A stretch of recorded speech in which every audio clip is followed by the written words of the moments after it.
How to log into bitcoin.com wallet account. Hello everybody, welcome back to my channel. This is me, Pipin Bisnet, and today I'll guide you on how you can sign up or log into Bitcoin wallet. Well, the process itself is pretty simple and pretty easy, so let me guide you through. First thing first, you can simply open up your Bitcoin wallet app. Now you can do so on the browser as well. Once you have opened it up, you should get an interface somewhat like this. Now here at the bottom of your screen, at the bottom right corner, you can see the settings option. Tap on it.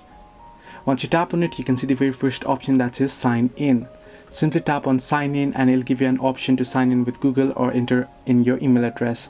Now whether you have signed up or not, you can simply tap on it and you can enter in the Google account there, email account. Then once you do so, if you have already signed up, it'll simply log you in, or if not, it'll take you to the sign up process. So in my case, if you want to log in, simply tap on sign in with Google and it will give you an option to choose the Google account and enter in your details and such, and you'll be able to log in here.